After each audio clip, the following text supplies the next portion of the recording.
pia lazima uwe na wanapaka mafuta ya nazi kwa kuprotect ile mikono yao isibambuke. Wakimaliza kushell, kuna watu ambao wanaziscoop, alafu ndio zinapelekwa kwa dryer. Sasa zikipelekwa kwa dryer zinakaa kama masaa 4 kwa dryer, alafu after 4 hours zinatolewa, zinaenda kwa peeling. Kuna section ya peeling, zinapelekwa kwa peeling, watu wana peel na manual pia, kutumia mkono. After peeling kuna section nyingine ya sorting, manake pale wakipeel kuna pieces ambazo zinachanganyikana na zile holes. Sasa zinapelekwa hapo kwa sorting, zinasortiwa zile pieces na zile holes zinawekwa kando. Zikitoka hapo zinaenda kwa grading. Sasa hapo wanachagua, kama ni holes wanachagua zile kubwa, alafu zile middle, alafu na zile ndogo, alafu na hizo pieces zinawekwa kando. Hapa ni grading. Kutoka kwa grading sasa tunaenda kwa value addition. Tunaenda sasa hapo kwa value addition. Kwa value addition, korosho tunaweza kufanya kama mara 5 hivi. Tunaweza value add. Hapa tuna value add kama mara 5. Kuna salted, ambao tunaweka chumvi, hiyo ni salted. Kuna plain, hiyo hatuweki chumvi, tunakaranga, tunabaki hivyo hivyo. Alafu kuna ya pilipili, hiyo ni chili. Alafu kuna caramel. Alafu kuna ya honey. Hapo sasa tunakuwa tumemaliza kuvalue add. Alafu tunaenda kwa packaging. Tuna pack namna hii. Kuna changamoto sana. Ya kwanza, korosho inanunuliwa na watu wengi sana na kampuni kubwa. Ziko kampuni kubwa ambazo pia nazo zinanunua hiyo korosho hiyo moja, na wale bei zao ziko juu. Lakini sisi processors wadogo pia inabidi tununue hizo korosho hiyo korosho hiyo. Sasa bei zikiwa juu, sisi kwetu huwa ni changamoto, kwa sababu hiyo hatuwezi kununua stock kubwa ya kutosha. Tunanunua tu ile stock ambayo tutakuwa tunaweza basi. Kwa hivyo hiyo changamoto ya price hiyo huwa iko nyingi sana kwetu. Kuna hiyo changamoto ya mabei, kushindana na wale big fish au processors wakubwa, hiyo iko. Alafu kuna wakati mwingine pia season saa nyingine inakuwa fupi. Pengine kumekuwa na kiangazi sana, korosho zinakuwa kidogo. Sasa zikiwa kidogo, unakuta sasa competition inakuwa juu sana. Sisi sasa tunashindwa kucompete na wale watu wakubwa.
We serve 7,800 farmers who bring their tea to this factory.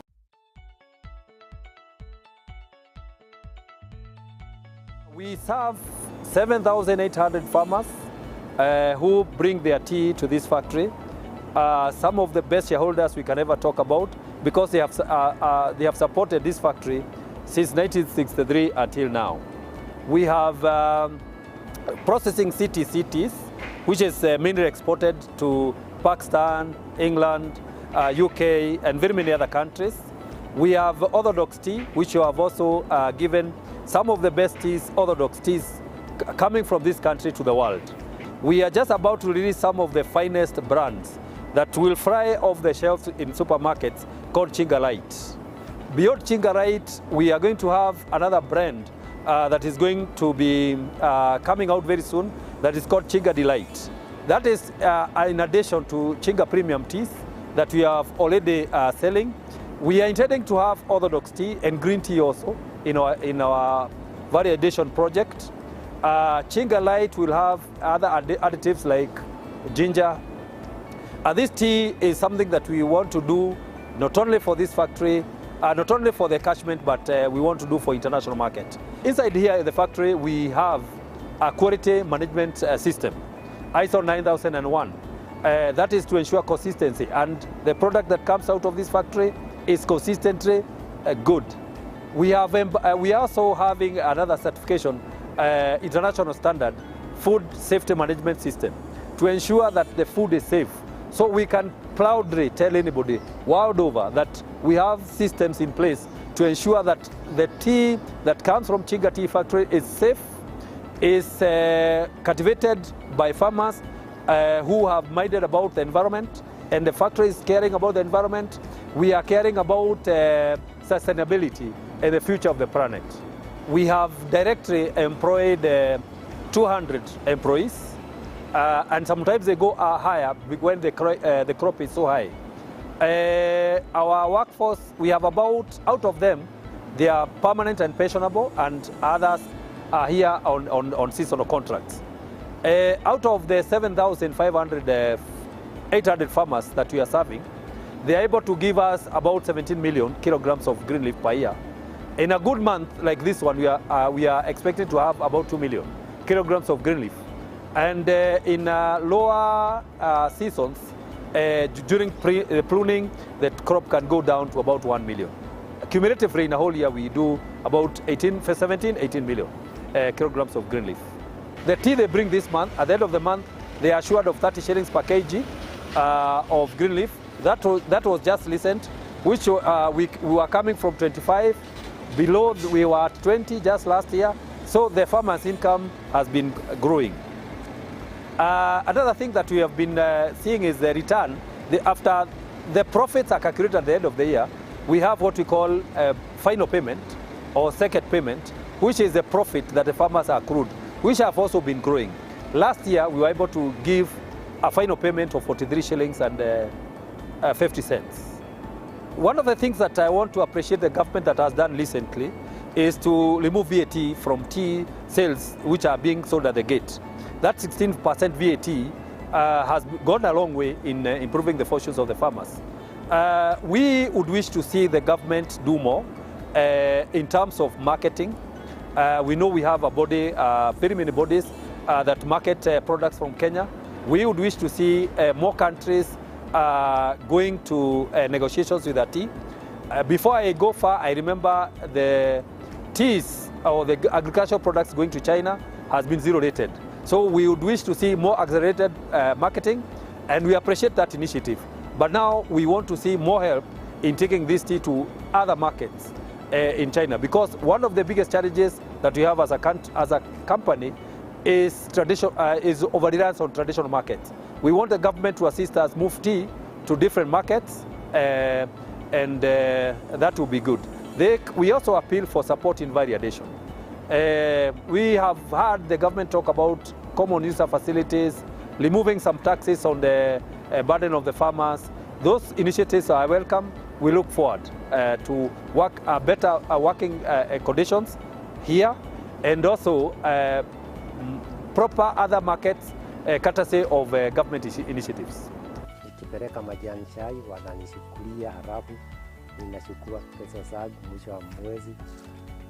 Huo mwingine ni tuseme kama fertilizer, tunasaidiana na fertilizer. Tuseme kama hawa extension officers wanakuja wanatuonyesha vile tutafanya kwa mashamba.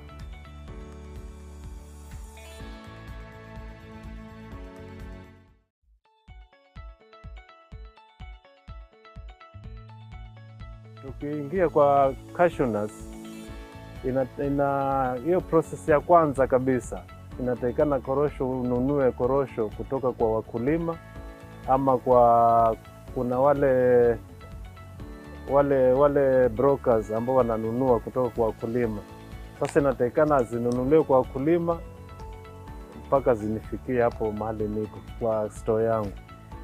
Sasa mimi nilianzisha hii kazi baada nikaanza kupanda seedlings za mikorosho, nikagawanyia hawa wakulima hapa mtaani.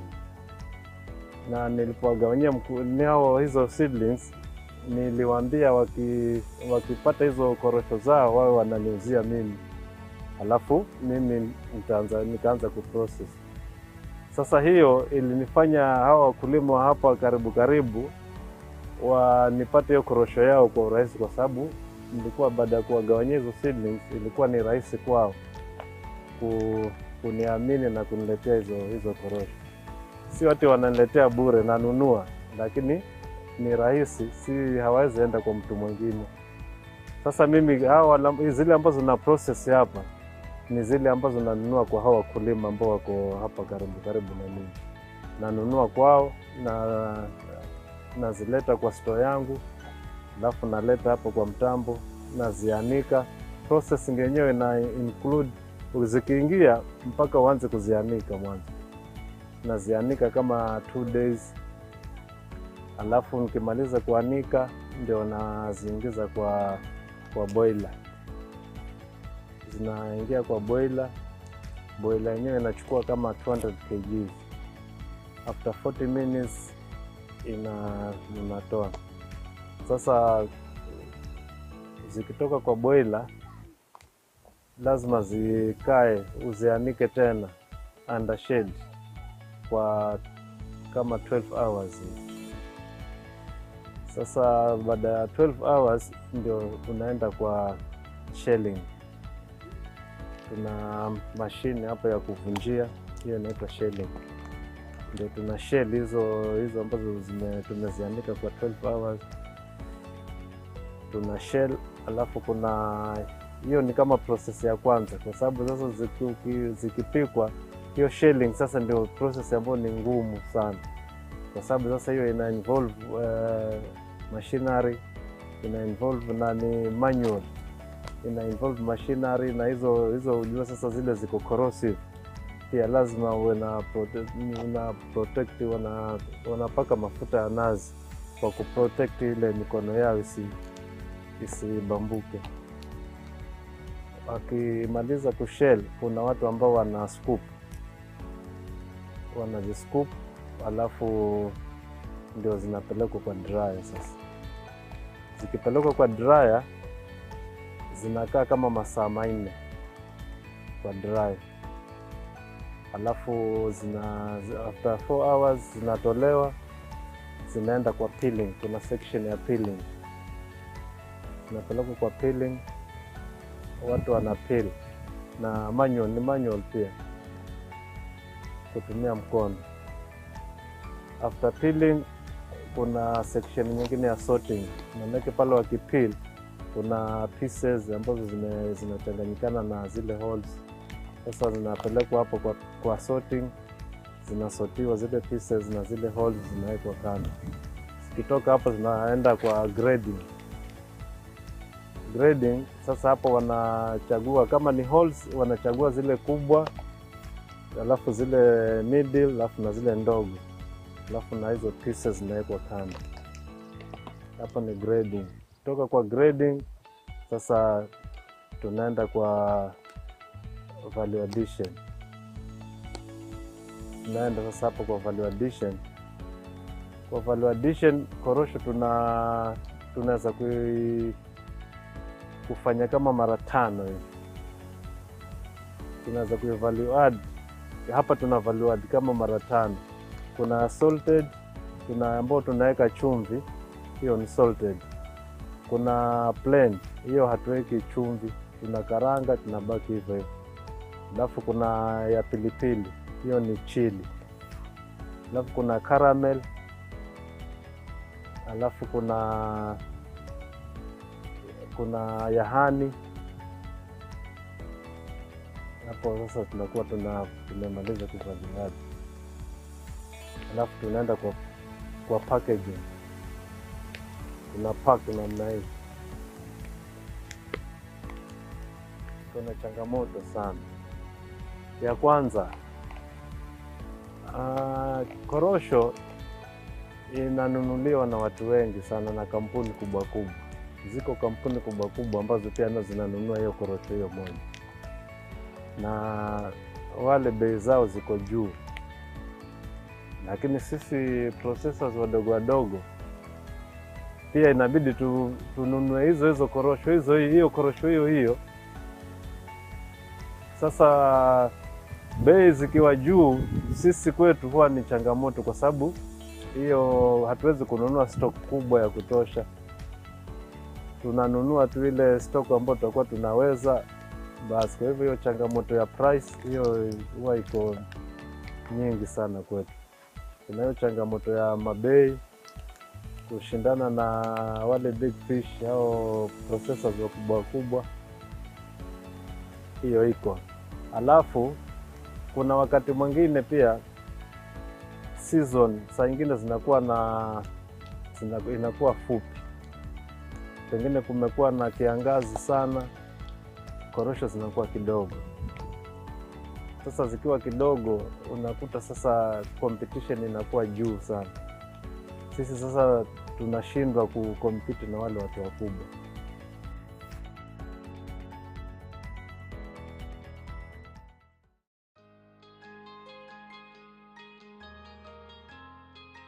Got into this business around 9 years ago.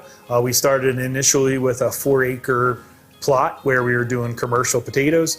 And then we saw that there was an opportunity in the production of seed potato. At that time, Kenya was only producing about 5% of the demand of the potato seeds.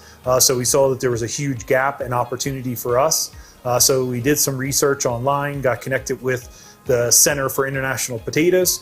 They were rolling out a program of apical root cuttings, which was a new rapid multiplication method for seed potato. So during that trial, I met with a scientist named Monica Parker, who helped me through the process and really pushed me to get into the seed production business. I got my first farm in Nyandarua, and initially we started the company as a decentralized seed production hubs of where we would do some of the base seed production directly on our farms. Then we would contract some of our outgrowers to be able to continue that multiplication process of those potatoes. One of the things that was really important for us as we're starting this is to be able to have all the players that are in the potato value chain come under one roof. So, you know, as we come into a county, we get to the local officers, the agricultural officers, to make sure that they're aware that we're in there. Initially, when we started the company, we included the national government to let them know kind of the initiatives that we wanted to do in the country. We also incorporate some of the non-government organizations. So we've worked along with SNV, we worked along with ILRI in a couple of different projects. We worked along with USAID when they were doing some projects. We work with different cooperative groups. We've done a couple of projects with cooperative groups of where we've initiated some seed production directly with some of the cooperatives. So the biggest one that we've worked along with was the Potato Union of Nakuru. So that was a big initiative that in the initial stages of this production that we've helped them to get their seed production up and running. We've worked really closely with Farm to Market Alliance, which has been a real help for the community and doing a different initiatives where they've done also some farmer education. They've done some training in spraying. They've done some training in value add directly at the farmer level. So we work with them in various different initiatives. Fresh Crop Limited is a full value chain approach potato company that goes all the way from breeding new varieties, doing trials of varieties in country, also doing mini tuber production, seed multiplication, commercial potato growing, and most recently getting into value addition.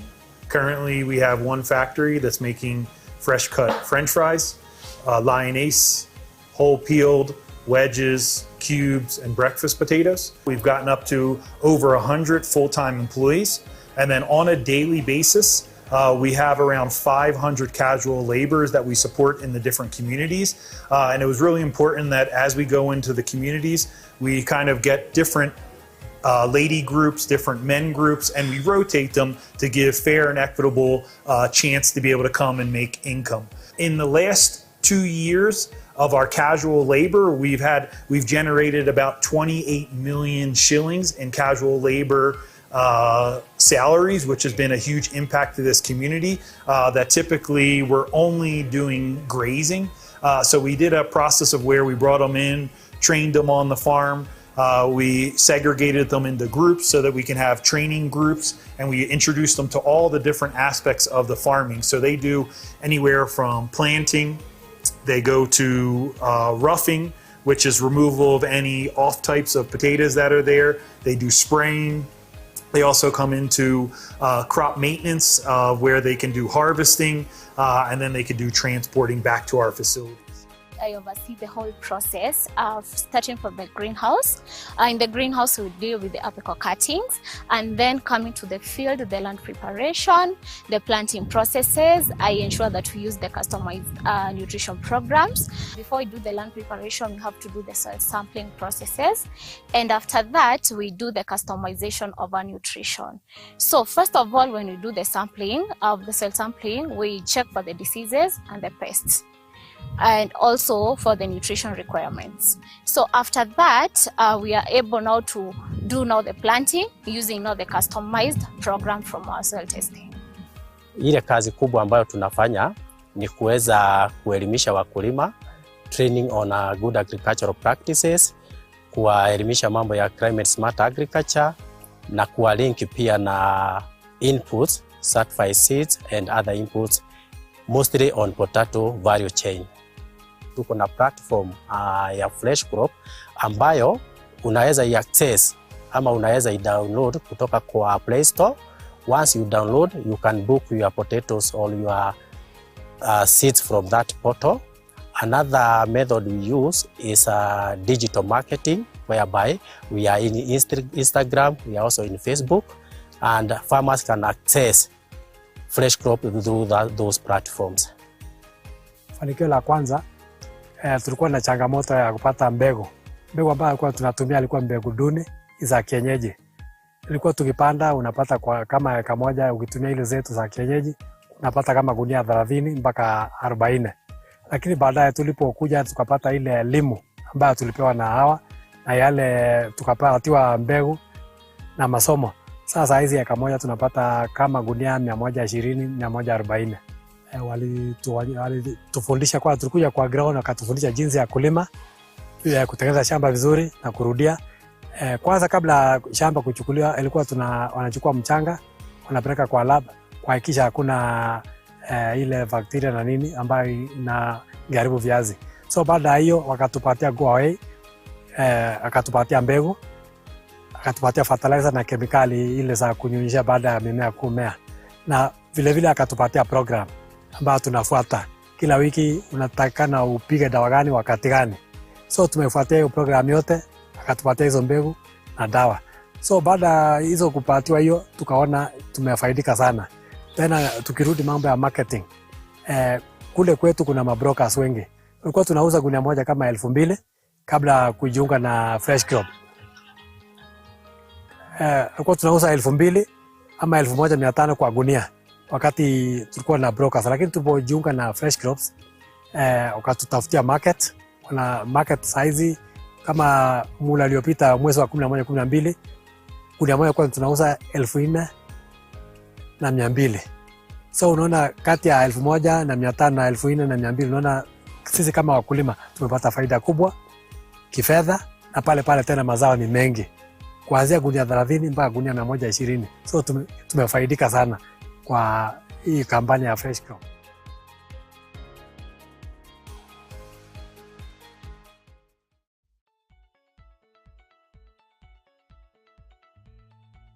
We undertake 3 value chains at large. That is the value chain of mango, that's the fruit part. We have also the aquaculture. We also have the animal feeds value chain.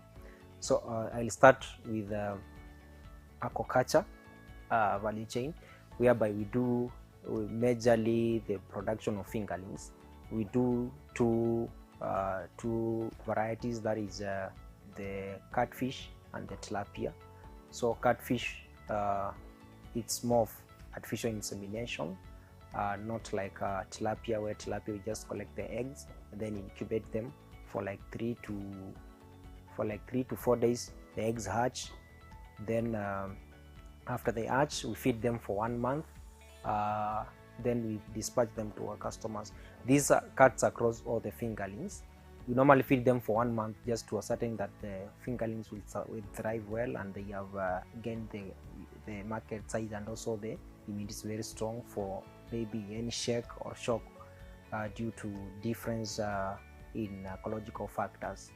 So we majorly do the fingerling production here in terms of aquaculture. So we also have another value chain, that is the fruit value chain, whereby we do the mango crisps, the pineapple crisps and the banana crisps. We started by monitoring the picking and also the harvesting of mangoes from the farmer side. So there is a lot of sorting there, so that we don't have a lot of post-harvest being transferred to our plant. So we do a lot of sorting in the farmer side. We also do it when you have arrived to the farm. We have a ripening shed. So basically we do sort mangoes in the farm. We normally pick the mature ones but not the ripe, just to ensure that we don't have a loss in between the logistic part. So after they get into the ripening shed, we do sorting. The processing part is prepared a day prior or a shift prior. So there is also another sorting that is done. It is done in 3 stages. We have the ripe, the unripe and the half ripes, so that we don't have a lot of shakes during the movement of mangoes to the processing plant. So the ripe ones are then taken to the processing, whereby we have 4 major steps before we get the crisps. We have the washing of the mangoes for hygiene, and also we have the peeling that is done manually. We also have the slicing to achieve the size of the crisps. So after there, the slices are put in the they are moved to the preparation area, whereby we have the solution, that is the preservative. So they are dipped there for 10 minutes, then spread into the drying trays. They are then moved to the drying chambers for 6 hours with a monitor of the relative humidity and temperatures. So the crisps are able to be produced in a span of 6 hours. So one dryer carries at minimum of 250 kgs. So in one shift, because we have 2 dryers, we are able to produce half a ton. So in 2 shifts in Iviani farm, we are able to produce 1 ton of mango crisps. So from there, after 6 hours, we then move them to the temporary storage, whereby we packet them into the translucent buckets, whereby we await for the customers, and also we do the batching. The buckets helps us to monitor the shelf life and also the product and also ease of transportation.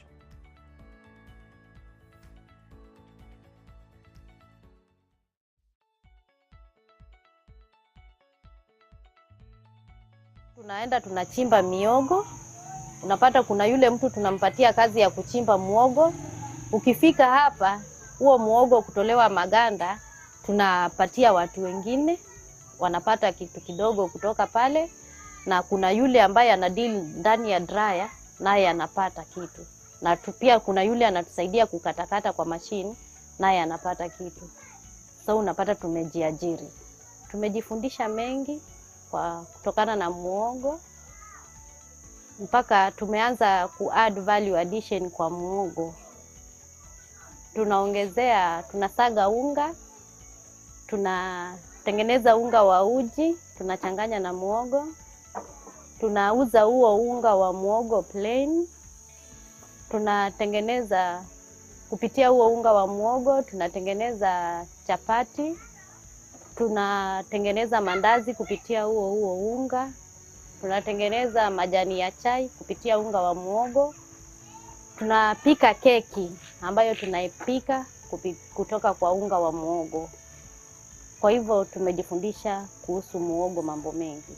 Changamoto iko, kwa mfano saa hii ni wakati wa mvua, tunapata ile joto ya kutosha pale ndani haiko. Tunapata miogo haikauki kwa haraka kama vile wakati wa jua. So tunaenda polepole. Tukienda kupeleka nje ni mpaka tupate watu wakuje watuangalilie bidhaa zetu, ndio ikue tukiuza hata tukoshua na kile ambacho tunafanya. Kama tunaweza kupata mafunzo zaidi ili tutengeneze vitu ambavyo vina ubora, tutengeneze vitu ambavyo tunajua hata tuweze kufikia mahali tuweze kupeleka hata bidhaa zetu kwa supermarket, tuwe tunaweza kuuza hata popote.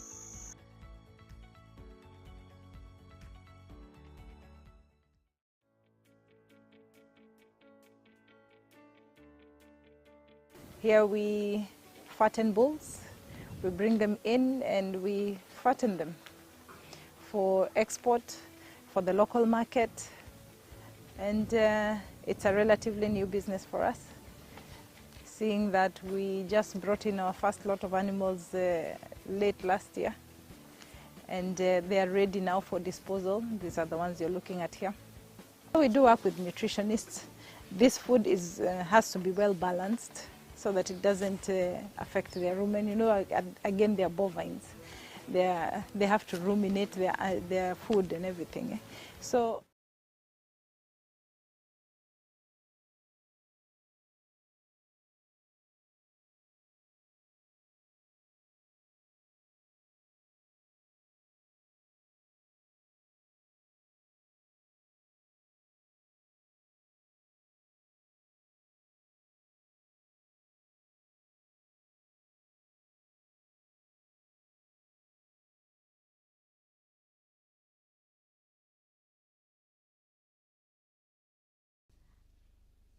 are we together? Can we start?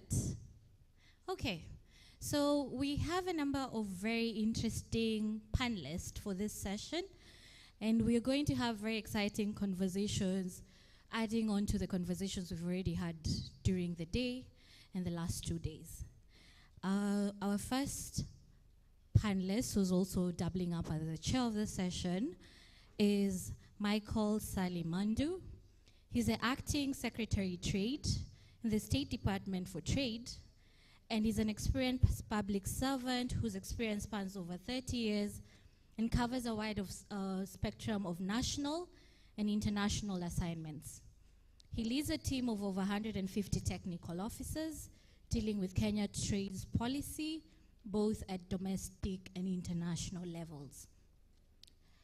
He also serves for 7.5 years in the Foreign Service as a trade representative at the Kenya High Commission in London, and served as a secretary to the committee and task force that merged the Export Promotion Council and Brand Kenya Board into the Kenya Export Promotion and Branding Agency. During the outbreak of the COVID pandemic, he co-chaired the Business Situation Room to develop policy guidelines and other interventions that enabled businesses operate through the pandemic. He as well as headed the Secretariat coordinating the technical experts negotiating the recently concluded signed economic partnership agreement between Kenya and the UK, the economic partnership agreement between Kenya and the EU, and the comprehensive economic partnership with the United Arab Emirates. Please let's give a round of applause to Mr. Michael Salimandu as he walks to the stage.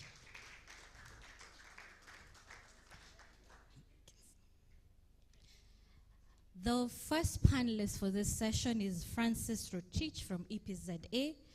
He's a holder of a Bachelor's of Arts, Economics and Sociology. He has undertaken activities in performance monitoring and evaluation,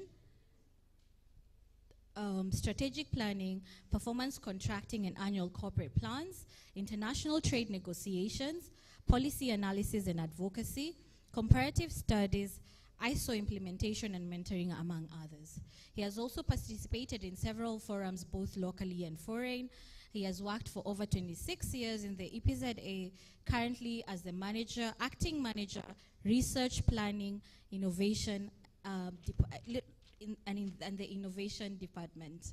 He has also coordinated the development and monitoring of strategic plans, including the current plan covering the 2024-2028 compilation of the annual performance reports, and is a member of the National Committee on Trade Facilitation Statistics. He's also the chairperson of the Supervisory Committee of EPZA Sacco Limited. Please, a round of applause as we welcome Mr. Francis Rotich. The third panelist is Mr. Stephen Osedo. He's a policy and fiscal analyst, serving as the head of policy research and advocacy as the Kenya National Chamber of Commerce, with experience in private sector development, MSME growth, trade facilitation, economic policy analysis, and regulation advocacy. He holds a BBA in finance, a postgraduate qualification in economics, and an LLB finalist, giving him a strong multidisciplinary foundation in finance, economics, law, governance, and public policy. His work focuses on evidence-based advocacy, business reforms, industrial value chains taxation, public finance, trade competitiveness, and inclusive economic transformation. A round of applause for Mr. Stephen Osedo as he comes to the stage.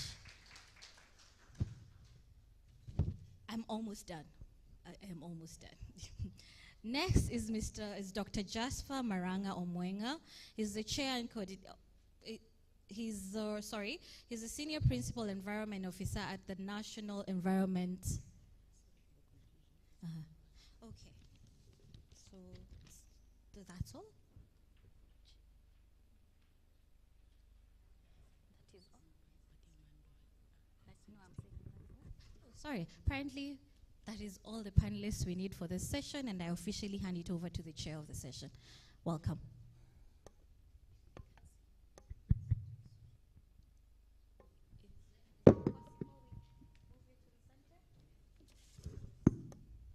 Well, thank you very much. Maybe we could switch off this this projector. It is not very kind to my colleagues.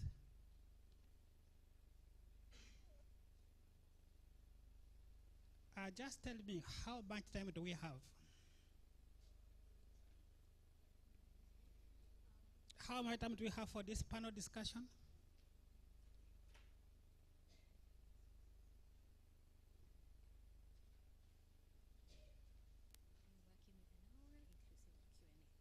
Okay, that is a good time. That is a good time. You know, ladies and gentlemen, we have a field day in this place. Apologies that we don't have any gender representation here. I'm sure some people are just burning down there to say, how can they, and yet we are here to discuss the business of money. You know, this is money, right? Yeah, we are just talking about money, what I call a dollar machinani. And ladies and gentlemen, we're here to discuss 4 very, very important areas. I'll break them down to 1, competitiveness. 2, is the issue of value addition.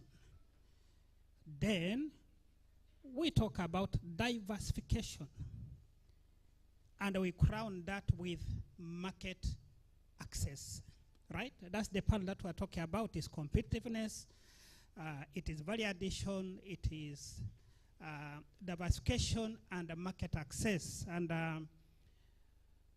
just for context, I think for those of you who were here on Wednesday, when I got up to speak on behalf of my boss and talk about value chains and what we are doing in the trade space, I think now this panel, this discussion gives us the time to go deeper into what we talked about the other day.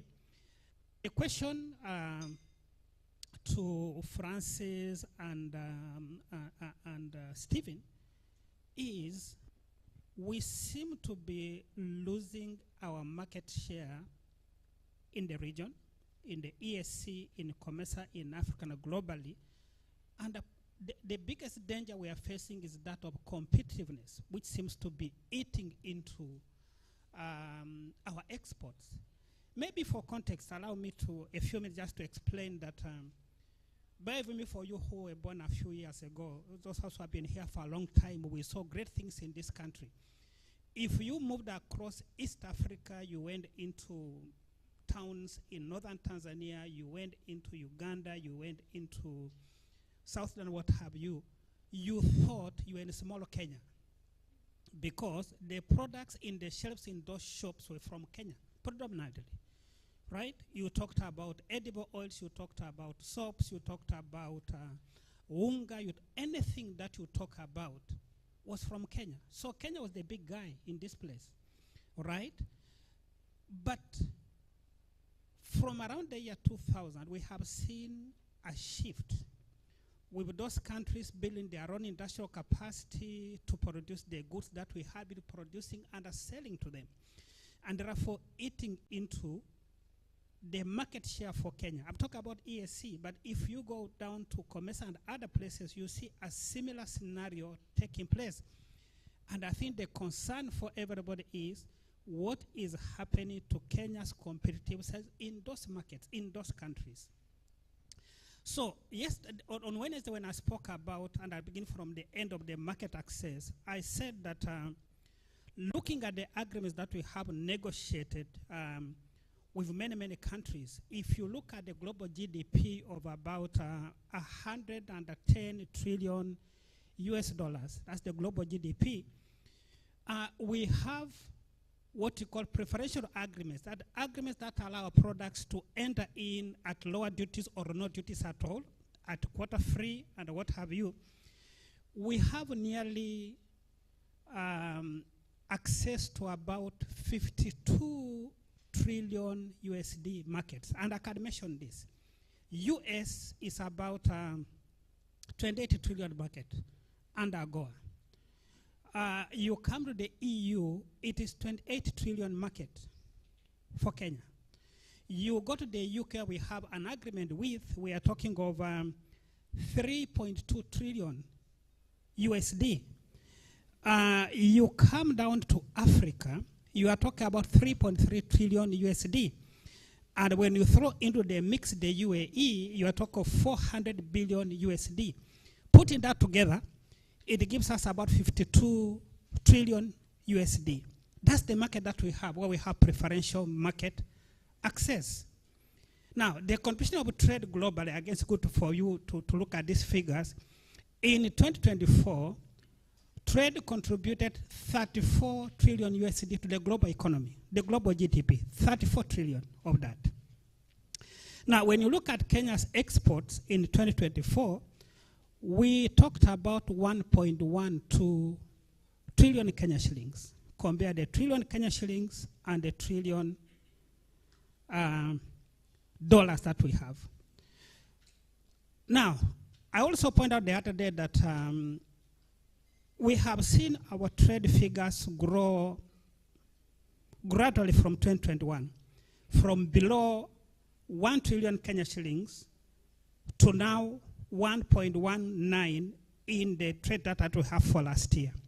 So looking at all this, then we see Kenya is trying to move up the value chain, looking up the trade figures, but comparing to the global trade, we're contributing less than 1%. We're talking about 0.01% of what you trade the rest of the world.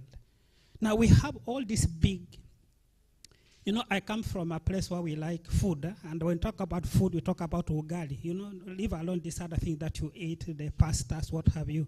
Real food, when you go to Western, you talk about food, you know, you expect a heap of ugali. So we have this big heap of ugali in terms of agreements, but we seem to be biting so little of the same, just keeping that of the same. And therefore, that's why we said the issue of the value chains to us became godsend. And I pointed out the other day that the conversation now is what to export and not where to export. What to export. And today the conversation is, even with what we're exporting, we seem to be having challenges in terms of competitiveness, in terms of diversification.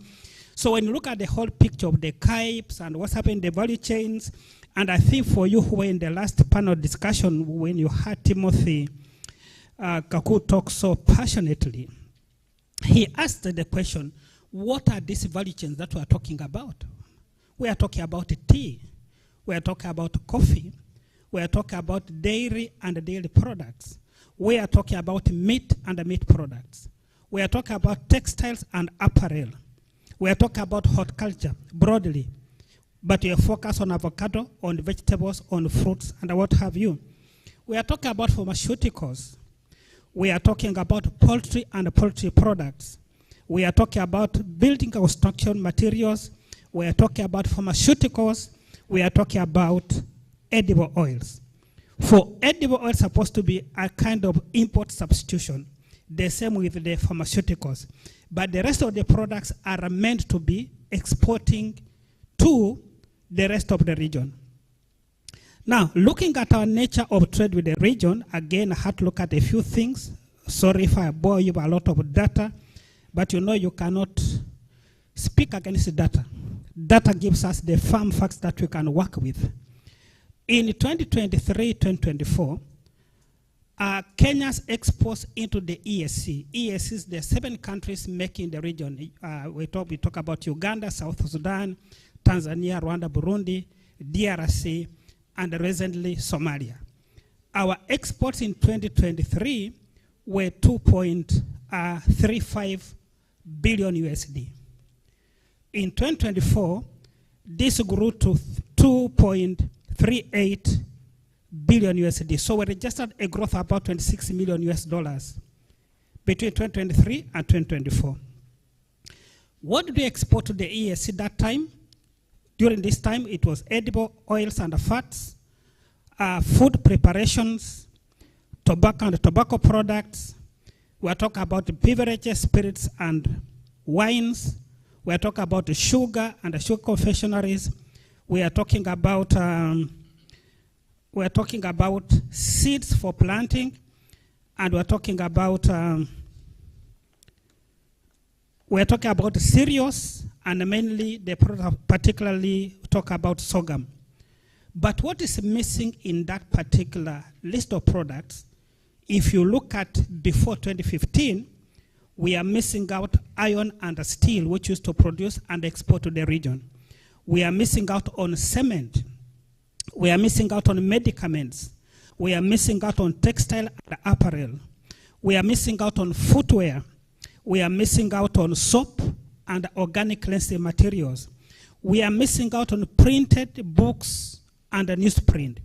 We are missing out on fertilizer. We are missing out on rubber and rubber products. We are missing out on aluminum products. So before 2015, we used to export this product. Now we are no longer exporting. Where is the challenge? Now, what do we import from the region? In the region, we imported goods valued 658.6 million USD in 2023. In 2024, it was 761.9 million USD. Again, we had a positive balance of about 103 million Kenya shillings. What do we import from the region? it is serious. It is dairy and dairy products, mainly milk and cream. It is sugar and sugar confectionery. It is inputs for animal feeds. It is flour and meal. So the balance, when you look at it, is in favor in Kenya.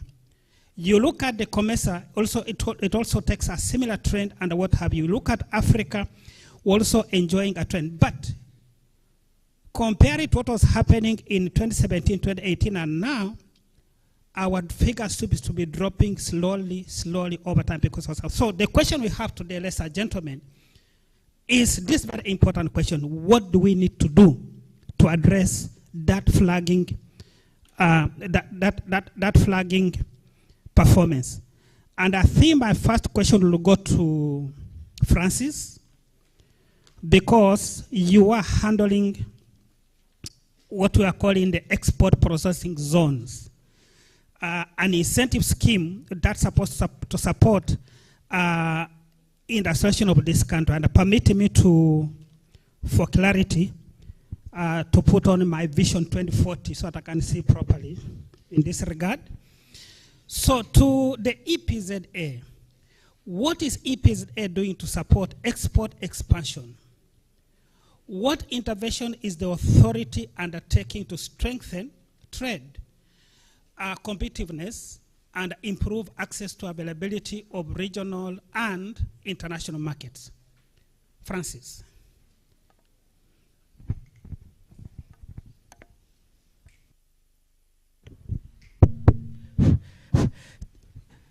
Thank you, moderator, for that background and laying the foundation of this engagement. My name is Francis Rotich from Export Processing Zones Authority. To set us really on the issue, generally on the issues of competitiveness, is that our country has been facing the issue of high cost of production.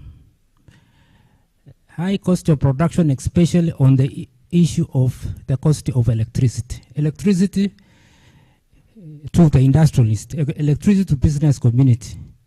And I'm talking out of experience from the EPZ program, where we have investors who have actually had a challenge. If you ask them, what is the biggest challenge that you are facing? It says the cost of electricity is very expensive compared to the competitors within the region.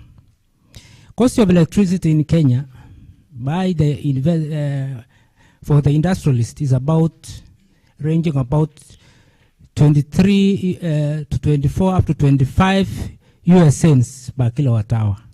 And if you compare with the region competitors like in Ethiopia, even in our neighbor ESC, like in Uganda, Tanzania, they are relatively cheaper. Like in Ethiopia, is below 8 US cents per kilowatt hour.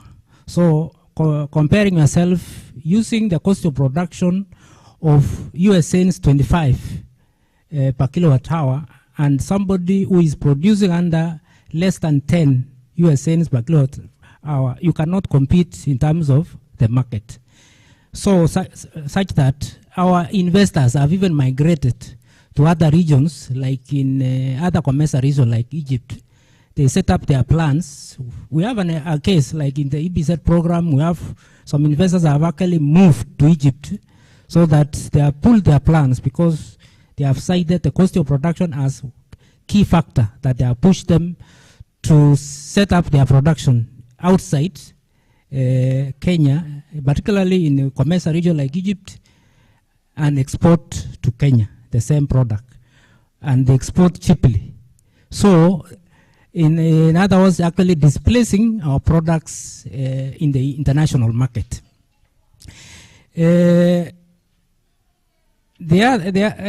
other issue which I want to capture under competitiveness, particularly what EPZA is doing, or EPZ Authority is doing in terms of to improve competitiveness, is that the authority has put up trying to put up ready-built industrial buildings, particularly in the river zone, so that the investors can come and access ready-built industrial buildings. Their work is coming, the investor comes and bring the equipment, put the machinery, and plug in and start production within a very short time. Compare with a situation where the investor has to look for land, and land in Kenya is very expensive.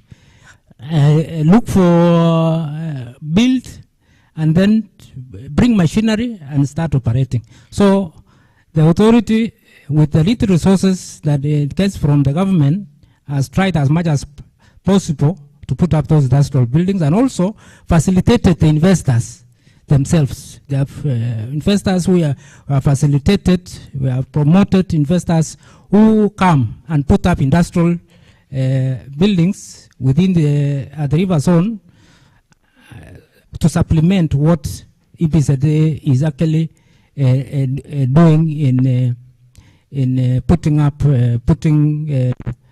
so that the investors, because the investors are actually they want to reduce the cost of not only reducing the cost but also turnaround time in terms of starting their production within a very short time and accessing the market.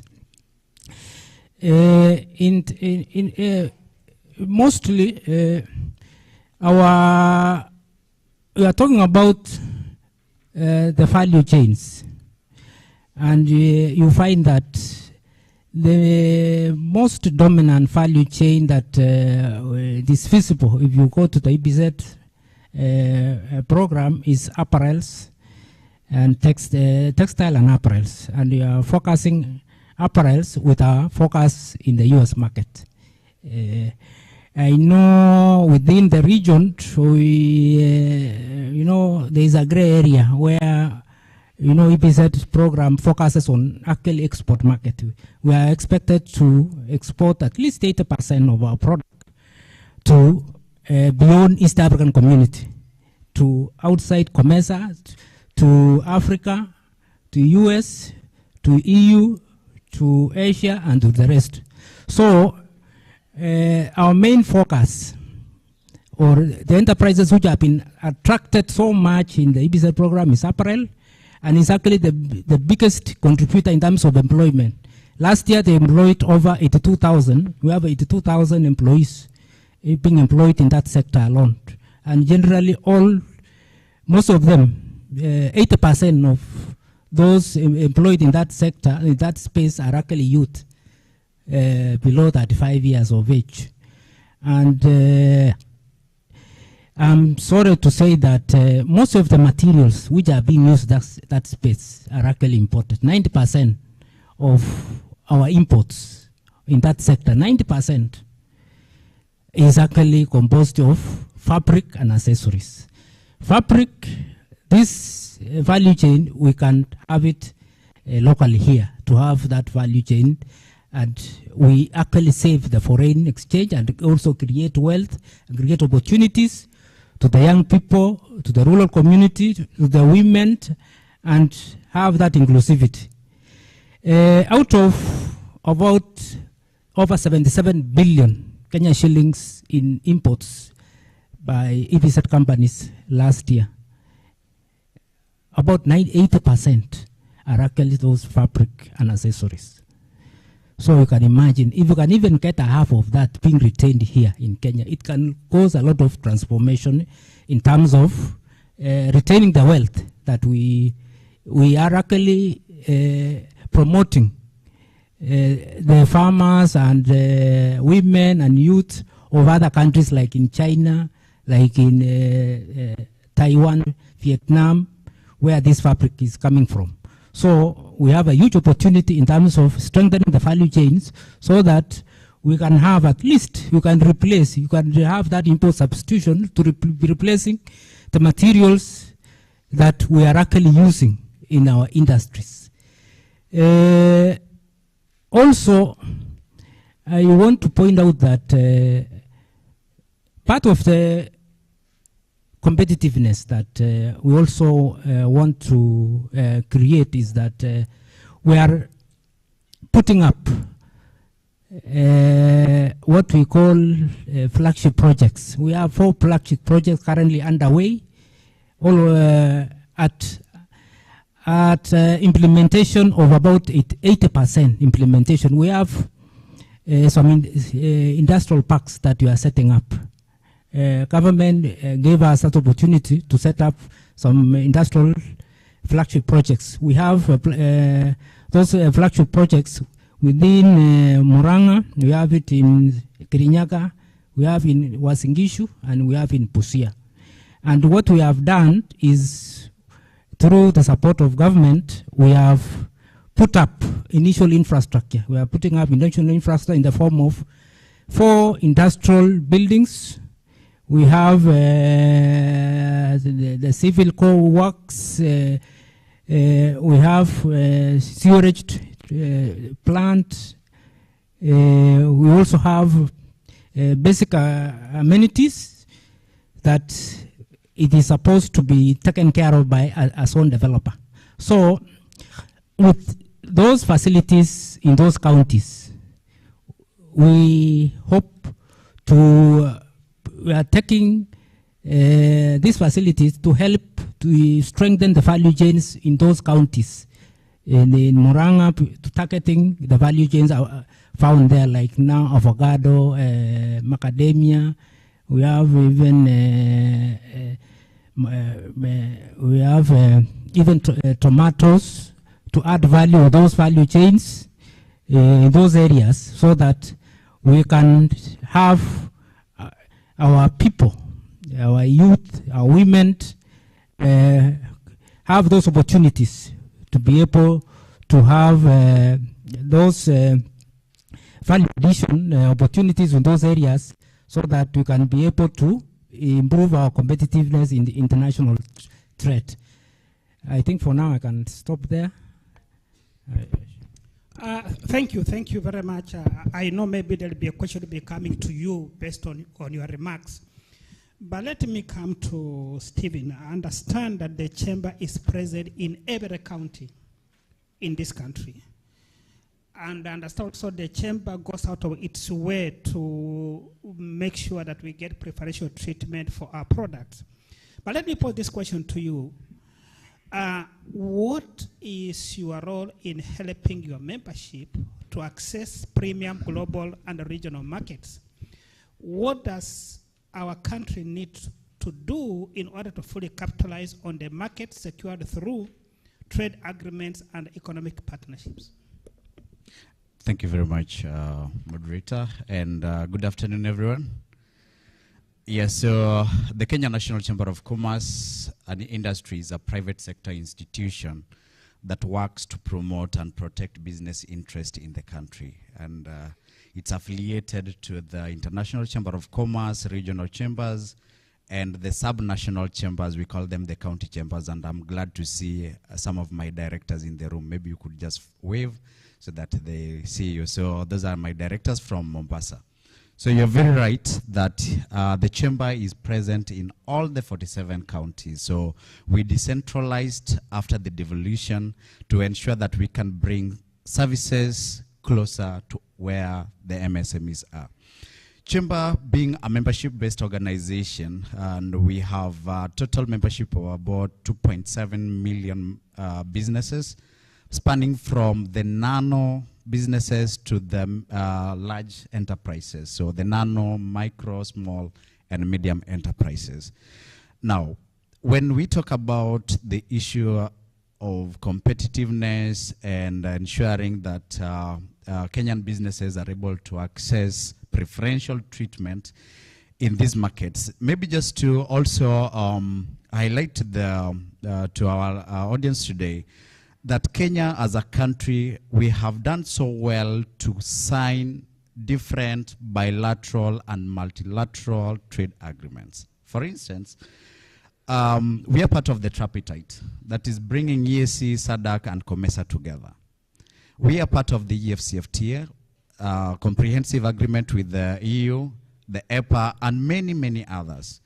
But the challenge is, how many of us, even for instance, who are in this room, are aware of how to access this preferential treatment beyond the papers that our government sign? How many here can say today that I can wake up and take my maybe floriculture to a country like Zambia? Are we confident that we have the right information to be able to access these markets? So what we are doing as the chamber is to ensure that we translate these agreements into actionable and practical solutions to our members. Because most of the time, and what we are struggling with as a country, is that we sign, we take photos, and we shelve it somewhere. There is no initiative to be able to take that conversation forward from the paper that has been signed to creating actual opportunities for our businesses. So what are we doing? When we signed and became part of the EFCFTA in 2021 as a country, so officially it was signed in 2018, and then the trade started in around 2021. We took an initiative as the chamber to sensitize our exporters across all the 47 counties on how to access this 3.4 trillion market in Africa. If you look at the trade within Africa, before even we go outside Africa, it is less than 5%, I mean. And I know there is an initiative that by 2030 we need to move it to 15. The governments across Africa came up with what we are calling the Guided Trade Initiative. But how many people again knew that there was that opportunity where you as a small exporter, you can aggregate your export products put together by government infrastructure and sent to whichever part of this country. We did that in 2023-2024 as the chamber, and we were able to send about 1,000 containers to West Africa. And we have companies that have already established their warehouses and sales offices in West Africa. Secondly, what we are doing about market access and competitiveness is also to address the issue of production.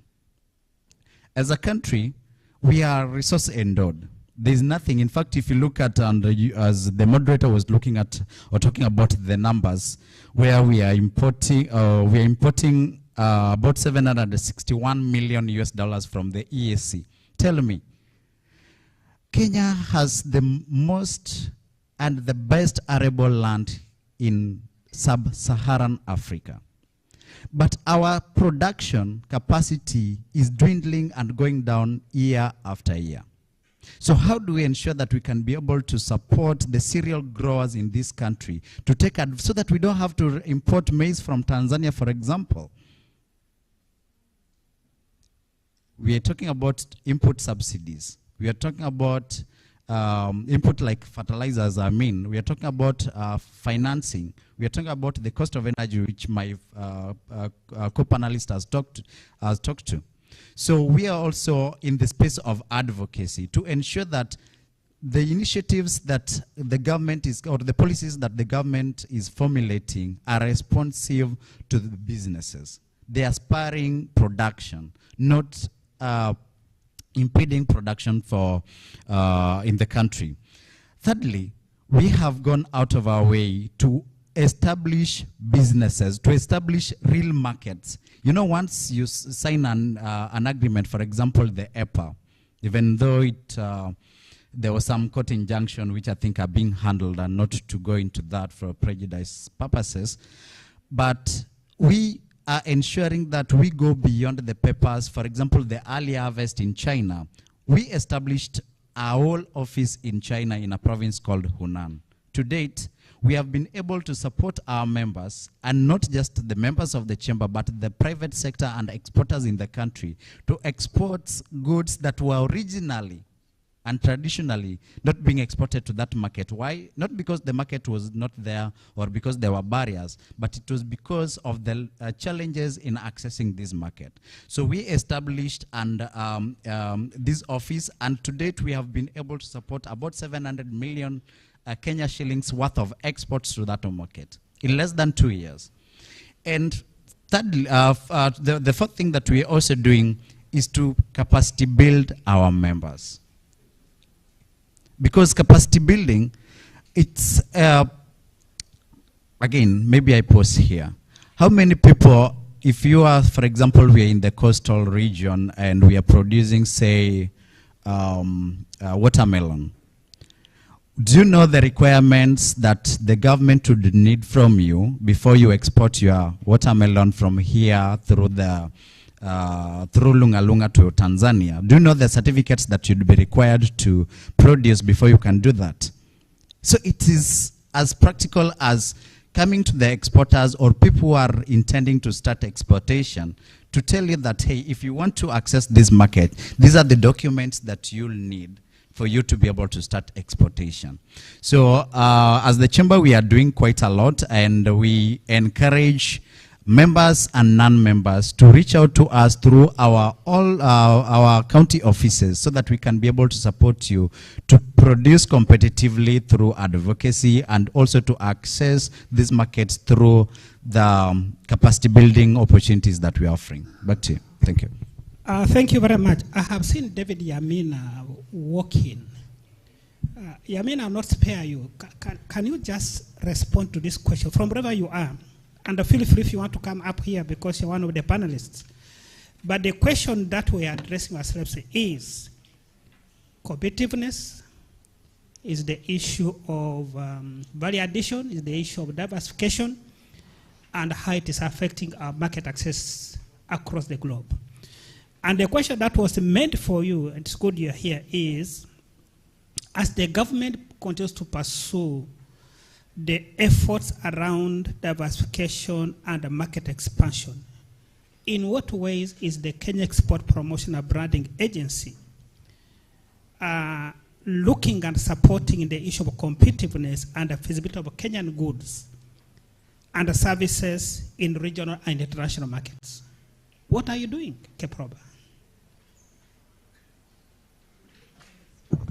Please come here. Nobody will bite you. You have the comfort of the chair. Give him the mic.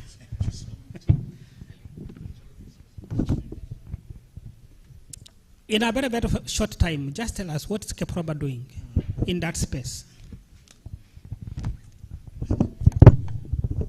Thank you, moderator. My name is David Yamina, as has been correctly put by Mr. Mandu from Kenya Export Promotion and Branding Agency. Looking at what we do as the Export Development Agency, our mandate is strictly to promote Kenyan's exports internationally, and also we have been tasked with the responsibility of nation branding. Nation branding, we are looking at how can we promote the image of the country in as far as promoting quality products are concerned internationally. But in the course of doing business, we experience that the level of competition in the global world is actually increasing. And as this is happening, you'll find our production in terms of exportable product has kind of stagnated to some extent, because we still talk about the same products, the same markets over the years, without actually adapting the trends that are taking place in the market and also diversifying to other markets based on the new products that we are introducing in the market.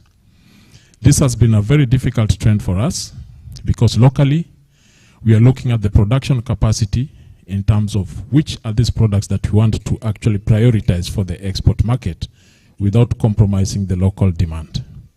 And predominantly what emerges is that our traditional products keeps on emerging. That is why you'll hear us talking about tea, coffee, flowers all the time, meaning that we have actually locked the opportunities that we have for export expansion to the specific products that we have repeatedly been talking about from time we were born. But what is happening in the market now is that for us to allow you to make informed decisions on where you want to direct your efforts and which are the markets that actually are opening up for diversification, we have embraced different models for doing this. One, we have taken up the responsibility of conducting aggressive market surveys and research in specific markets where we collect sizable information that will inform you of what is actually effective for export to specific markets. Once we have done this, we normally have dissemination forums where we share this information with you, like what we did recently in Japan after the Expo Osaka.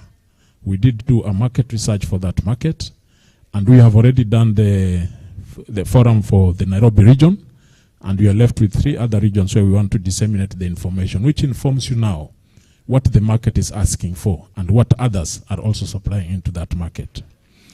2, we have also embraced the aspect of identifying opportunities for your participation in international events where you can assess the level of competition and also what is happening in other regions in terms of how they're actually promoting their products. And what is emerging now is that our traditional way of participating in an international event is not bearing so much fruit because it is not cost effective. The cost of doing business in the country is extremely high, and for the business person to spend a lot of money traveling to a market to showcase the products and come back without having obtained orders, it is not cost effective. So it is quite frustrating for the exporters, and we are looking at means and way of how we can digitalize our market trends so that you can be able to engage with buyers online without making physical presence until at that point where you are servicing an order that you are supposed to supply. But still, in so doing, we are still experiencing some challenges with regards to the capacity to sustain our supplies to these markets, because there are cases where we get these orders, but we don't have enough to supply to service those orders. And as a result of that, we lose out in some of those aspects. So we are doing that, and for purposes also of ensuring that our products are known because of their good quality, we have come up with a branding model where we are promoting now the Made in Kenya mark, which actually is a stamp that is supposed to be present on your packaged products. Because there are people who want to identify our products based on the source, and the Made in Kenya mark is one of the identifications that people are looking for currently. So there is a lot that we are doing, and recently actually we were surprised. Bidco, one of our leading businesses in the country, called us and actually requested on how they can actually get this mark because they want to put them on all their export products. And they are very much excited to actually do that. And currently you will realize that from now on, you'll be seeing the Made in Kenya mark on their products because they have seen the power of that mark in the international market where people are duplicating product and selling them as Kenyan products. Thank you. Thank you, David. And now this question will be to all the 3 of you. I'll go back to begin from Francis. The question is, how is our policy space like in terms of diversification, in terms of manufacturing, in terms of export promotion? Do we have are there still any policies that require to be put in place for us to achieve what we are looking to achieve, or do we already have enough policies that we need in place for us to drive this agenda in regard to value chain development and translating this into export or into opportunities to access markets globally? I'll begin from Stephen. No, sorry, from Francis. Thank you, moderator, and thank you, Keprob, for you have come at an opportune time. And you know you are the driver of Kenya exports to international market. In terms of what can we do so that we can improve our exports to international market, what policies we can have?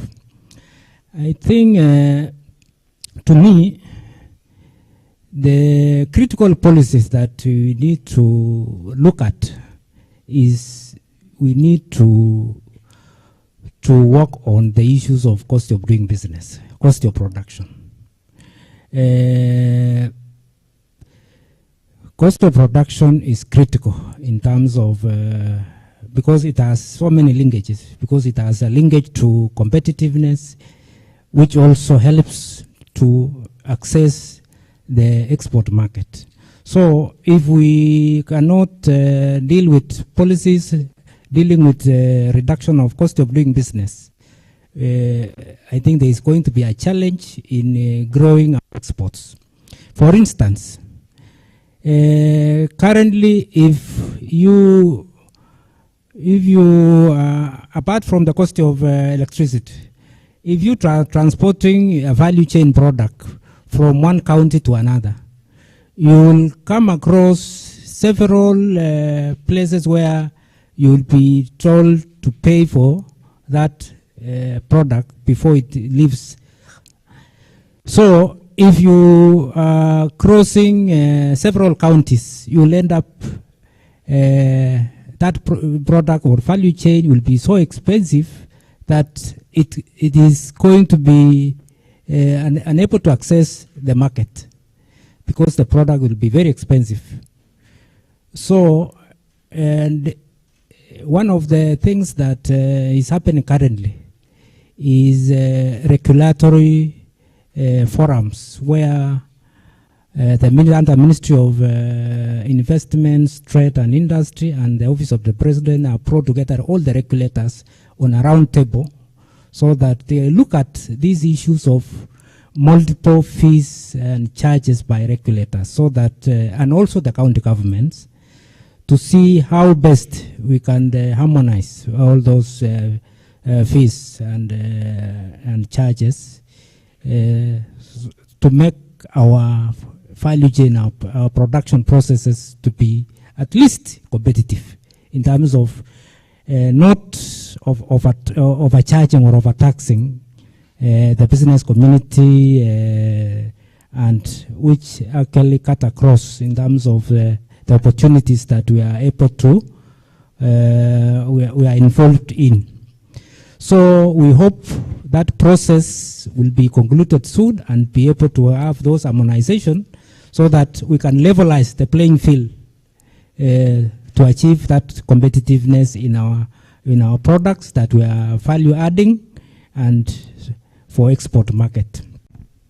The other critical policy that we really need to look at is we need to look at the market also. Particularly, I'm talking about like AGOA market. AGOA market has been very instrumental in stimulating the textile and apparel for the last 25 years, since the year 2000. I think most of the youth by 2000, you are born. I think most of, at least you have benefited one in that market, because I'm sure you are possibly a dependent or somebody as one way or another has been employed in that area, in that space. We have been having a challenge of uncertainty in that market. And most of the industry, most of the investors currently, they are facing, I can say, playing future. AGOA ended in September last year. And this year, January, we were given a one-year extension, which we are actually in the midway. And currently, investors are facing, there's a lot of anxiety on the investors about the certainty of that market. So if we really need to secure that market, even if AGOA goes, we need some kind of a caution or like a bilateral agreement with the US, and we also be looking at other markets also, so that in the event that we don't succeed in that market, we have an alternative market where our products will go and be able to sustain that opportunity in that value chain, as we even try as much as possible to even to expand to other value chains, so that we can be able to increase our opportunities and wealth creation. So I think basically those are the general policies that we can pursue so that we can maintain those value chains across in the country and continue securing our export market to be able even to be getting the foreign exchange that we really need for development and stabilizing the economy as we move forward. Thank you. Thank you very much. Stephen, in 2 minutes, is the policy and regulatory framework agile enough to support our exports, our diversification, and whatever we need to do in the trade space? Thank you, moderator. And I would say that as a country, in terms of policy formulation, we have done quite well. The challenge that we are currently grappling with is overlap in policy implementation because of the national and county governments. For instance, you find that, and this is from, there's a report that was published last year, that in the country we have about 565 regulations and about 68 regulators, both at the county and national level. So if you are, for example, in the agricultural sector, you are dealing with so many regulators, so many levies, fees, and taxes that end up eating into your margins. And that translates into the high cost of production. My co-panelist has alluded to the issue of multiplicity of taxes and specifically cess. If you're moving your goods, say, from Busia to Nairobi, at every cess point, you will be required to pay a cess fee. This is the fee that is charged on agricultural products. So you as a producer, you're not competitive because you have gone back to your pocket to pay for fees on a product that is meant for example, the export market. So you can't be competitive anymore. Then the second thing that we are also saying is that there have been attempts to lower the cost of energy in the country.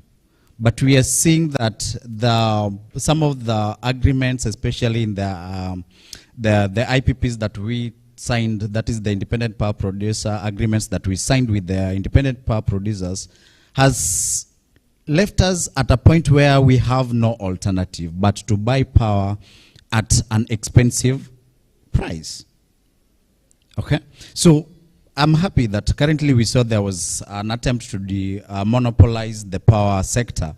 But is there something more that we can do to ensure that we lower the cost of production in the country? Thirdly, if you look at, in terms of, again, the policies, the environment itself, and I would speak to the issue of financing, because when you're talking about exports, there's the issue of financing. We have seen, and it has been growing quite rapidly, the appetite of government to borrow from the domestic market. Currently, our public debt is about 12 trillion against a GDP of about 15 trillion. The private sector cannot access funds from the commercial banks. Why? Because government, and because of the security and the risk, they would rather lend to the government than to the private sector. So where would the exporters get the trade financing for them to support their, to export their products? So it's, in terms of policy, the paperwork, I think we are doing very well. And I know Kipra, being the convener and the policy think tank, you have done very well to advise the government in terms of the necessary policies that we need to put in place. But the challenge is, how do we translate these policies to ease the environment for doing business? How do we take these policies from the papers that we channel out through our parliament to actionable interventions that would ensure that me as a tea grower, me as a cereal grower, can be able to produce at an at a lower price that would enable me to be competitive within the market. Then lastly, we also seeing in the policy space a lot of what I would call incoherence in policy making processes, where a government agency would wake up one day And because they need some money, would say, okay, for example, there was this one for the, I think the nuclear something regulation that came up just the other day. That now you'll need to pay something at the port for verification that your product or your imports do not have any nuclear reactives or radioactives, I mean. And that is, you know, what we're forgetting is that this cost, that the 2%, 1% that you're talking about is eating into this person's margin and making the cost of doing business expensive. So what we need to do is to ensure that, one, we harmonize our policies. We are one country. There's no reason why we should have 565 different regulations for one sector. 68 regulators doing the same thing to the same person, different fees eating into there. Then the second thing that we also need to do is to ensure that we strengthen our policy environment in terms of ensuring that whatever policies that come out, there's what we call the policy cost benefit analysis before any policy. So, like, have we been able to identify and understand how this particular policy is going to affect the particular sector that it is intended to affect? So that kind of assessment, the policy impact assessment, yeah, that's the correct term. So the policy impact assessment needs to be strengthened to ensure that we are not just churning out policies, but these are policies that would spur economic growth. Thank you. David, in 2 minutes, are we suffering from too many policies and too many regulations? Because 2 minutes, because we must go to the audience to also get their feedback. In 2 minutes, are we suffering from too many? I'll say affirmatively yes. I'll say yes because we tend to be leaning very much on policies rather than focusing on the business community, and I'm looking at potential and existing exporters here. How much friendly are some of these policies that we are coming up with in terms of promoting the efforts that these business people are putting in place? Sometimes we are put into a very difficult position as export promoters where we identify opportunities, but when we come on the ground, they don't resonate with actually the efforts that you're putting in place. Just now, I was having a conversation with somebody from the Kenya Association of Manufacturers, and the cry on the ground is that you are telling us to participate in promoting exports for the country, but on the ground here, you have increased the excise duty on what we are doing. How can we compete effectively even in the regional market? So I think in as much as we would want to continue developing these policies without very much looking at how effective they have been, let us focus on how are we coming up with the measures that will encourage our upcoming businesses actually to grow and compete effectively in the market. At the moment, it is very difficult because our relatively traditional markets have resorted to what we call import substitution. And you'll see it is eating into our market share. Sometimes back, if I'll just be brief on a very practical example, is that in 2017, I remember having worked with new KCC in the Tanzanian market, and it was a leading exporter of dairy products. By then, through our introduction, through participation in the trade fairs that direct the Dar es Salaam International Trade Fair, their market share then in the Tanzanian market was actually 20%. They had very large control of the market share in Tanzania. As we speak today, it has shrunk and it is less than 5%. Even locally, when you look at the KCC itself now, it is even shrinking further. Why? Because they are not getting the much needed support from those who are supposed to guide them. Now look at the tea sector. There is a policy that came in place about the need for 40% of the tea that is produced and exported should be in value added form. But how are we supporting that? You cannot promote value addition when you make the cost of packaging material to be very high, beyond even the capacity of the targeted exporter. So most of them are still resorting to exporting bulk tea because the cost of value addition is very high, and therefore when it gets to the market, it becomes less competitive. So we are losing out on that, and it makes it very difficult for us to implement that. Lastly, moderator, you are part of the team that developed the Integrated National Development and Promotion Strategy. This strategy was developed in when PS Kipto was the PS for Trade. Up to date, until the expiry of its period, it never saw the light of the day.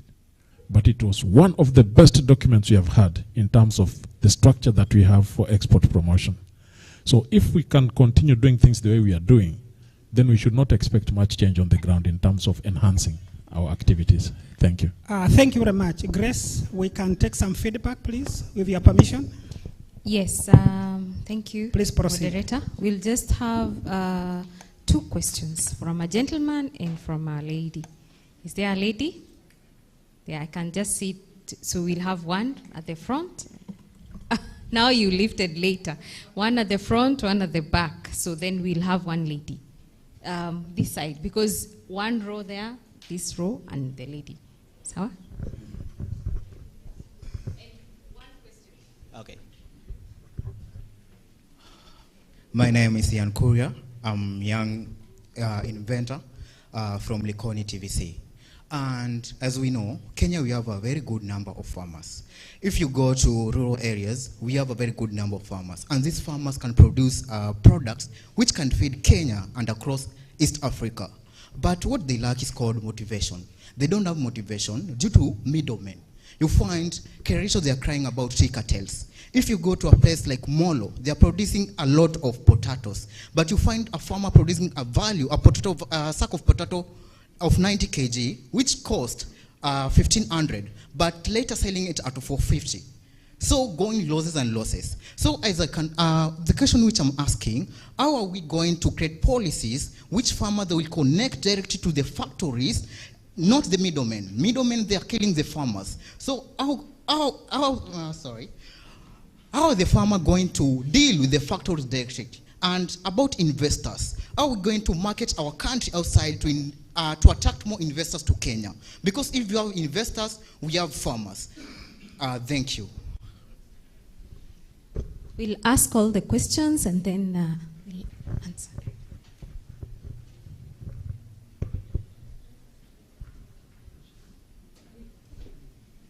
My name is Kalistas Mabonga. My question goes to David. You said you are in charge of identifying and promoting export products in the international market. So my question is, what method are you currently using to identify buyers internationally? And are you open for digital data solutions? Thank you.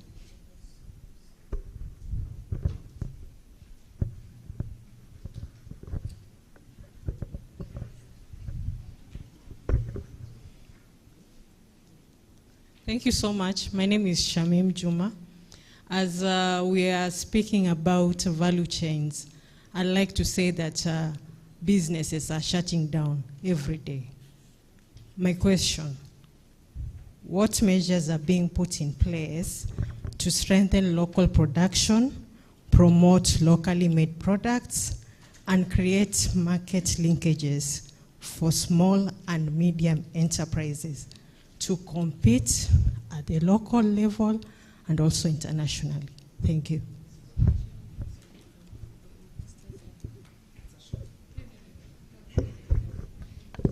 We agreed 3 questions. Please, we are short of time, please. Thank you very much for those very interesting questions. One of them has been given to Yamina directly.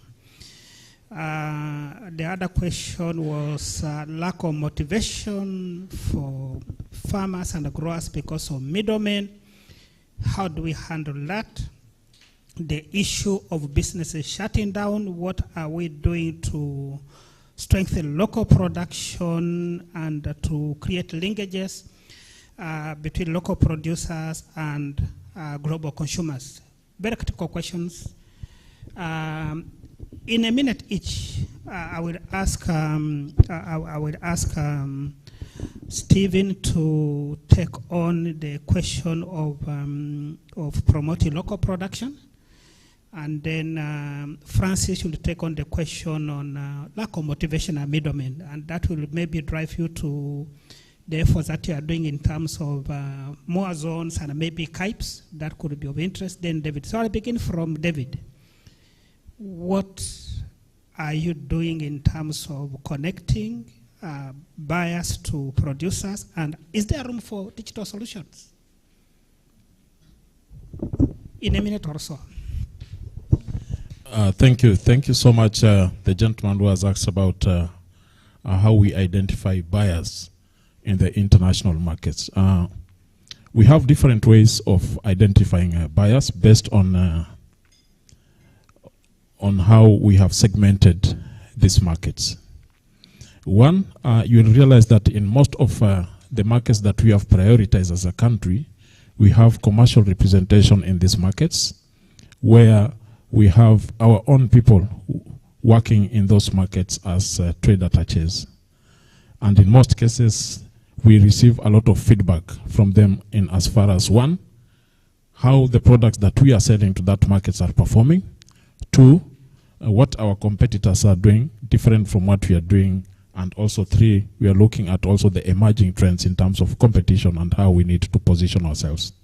Once we identify this, actually we normally set sessions with upcoming and existing exporters on informing them about the trends in those markets and what they need to do about it. Secondly, at an organizational level, we have set up an e-portal where we are digitalizing actually the marketing of your products to the international market, where buyers can directly interrogate your products, engage with the buyer, the seller of these products, and agree on the pricing and also the mechanism on how this can be sent to them. So that is another way we do it. And the third one is we always commission market research, because we have invested so much in this, aimed at ensuring that when you make a decision, it has to be an informed decision and not a gamble. So we use this very much, and once we have done this, we always come up with forums where we disseminate information on what are the trends in this market, and if you are to prioritize this as a market of interest, then it is important for you to interrogate that information and know exactly what needs to be done for you to be stable and entry into that market. So those are some of the measures that we are putting in place, and currently we are trying also to support specific sectors. For instance, our tea sector, which is facing a lot of competition internationally, and we are trying to come up with a backup method where people like our products because of the quality and the source from which it is coming from. But you see, for instance, our tea, we have a very rich story about our tea and why it is more important and more attractive than other teas that are produced. But this story, it is only known for us. But for us to make this product more competitive, we need to actually take this story to the buyer so that when they demand for this product, they'll say, yes, I want tea, but I need the one from Kenya. So that is actually what we are driving at. And this, as they have said, we need to come up with very strong measures on how we can support these initiatives, hand-holding you. And I'll encourage you also that the trends in the market right now is that digitalization of marketing is becoming more trendy in the international market than physical presence. It is less expensive, and the demand is high because the number of people will access the site and see your products and make a choice is wider than actually making physical presence in those markets. I think on the sides also we can engage more, and I can give you more information on what we do directly as Keproba to support you individually as a business. Thank you, David. We come now to Francis. Thank you, moderator, for the opportunity, and thank you for that question. You have said farmers are facing challenges in terms of a production of some value chains in the rural areas. And you have cited in Molo, where it is a very good place, where it produces a lot of food, this country. The issue of farmers not getting motivated because of low pay on their sweat is actually very disheartening, because imagine a farmer has put all the effort, struggle to get all the inputs, and at the end of the day, the price is below cost of production. It is very, very, very, very discouraging. And all these things revolve around the issues of value addition. If we had a facility, a place where we can add value so that we can be able to take care of perishability of that product. If we add value, that product can stay more than 2 years in a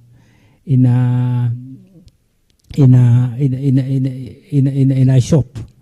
I was told by a way of new technology of preserving food, where a product like that potato can be preserved, can be value added, and can stay, can be used, it can stay in the shelf for more than 4 years. So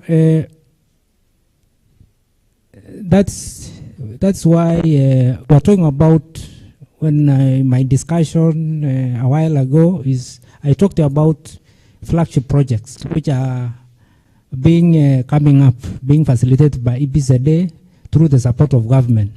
We have a project in Kirinyaga, we have a project in Murang'a, we have a project in Eldoret, we have a project in Busia. In Nakuru, we are supposed to have another project, but because of the challenges of land issues, we were supposed to have somewhere around Nikaton University to have that, so that the farmers can get facilitation from that place where they can bring their product, that area, value added, and then the farmer can be able to get at least something higher price from what from the cost of production that he has incurred in coming up with that product. Francis, I may cut you short because you can see the green color is standing. But I think you have answered sufficient in that regard. Yeah, thank you. And also the issues of KIPES, which we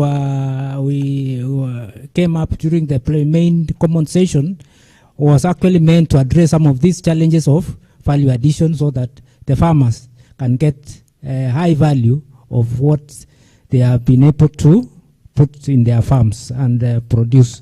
So with that, I think we can still engage and be able to address some of those issues so that the farmer can be able to benefit from what he has produced. Thank you. Thank you, Stephen. Thank you. Just very first, so thank you, Ms. Juma, for the question on how to spur local production. And I agree with you that yes, businesses are shutting. Most of our businesses do not see their third birthdays, and it is the reality of our country. However, to ensure that we strengthen our local production, so one, we need to ensure that the operating environment is supportive of production in terms of the cost of production, ease of doing businesses, the levies, fees that are charged are supportive of business. Two, access to finance is very critical for any manufacturer or any business person. We need to make business, not just access, but affordable and patient finances, very critical. Thirdly, for the innovators in the room, research and development, very important. You can't, so that we continue innovating. And then two, we also need to patent our innovations so that we are not, our rights are not stolen and sold somewhere else. I'm told Kiondo, that is known to be from Kikuyu land, is sold in Japan and patented there as, yes, as made in Japan, but we know where it's coming from. So I would stop there because of time. Thank you. Okay, thank you very much. I have nothing else to add, but just to thank you, David, Francis, and Stephen, for your time, and for the audience for your kind listenership. I believe you have picked some useful pieces of information that will help you to take this agenda forward. One of the things I wanted to really strengthen is the issue of developing a cotton value chain, so that we don't spend all that we're spending importing materials from out there to stitch them and export to the US. I think these are some of the things which are very, very important for us. Grace, thank you very much for, sorry for eating to your time, but I think it was a very interesting conversation. Would have spent a whole half a day on that conversation. Thank you very much, and please, together, let's thank the the panelists, even as we clap them off the stage. Thank you very much, our panelists doubling up as the coordinator. We request that you stand for a photo, and also we request the board chair and ED to join the panelists. Yeah, thank you.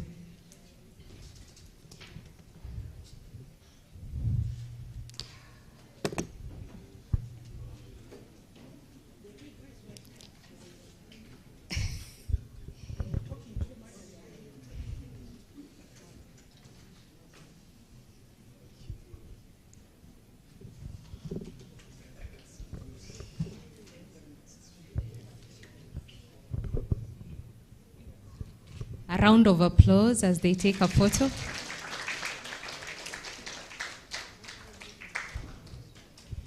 Thank you very much for the wonderful session. The rest of us can leave through that door as our panelists exit. You can go have your ticket scanned for lunch. Thank you. And I'm told that lunch is going to be like for 30 minutes, so please be in a rush. Wengine washa kula.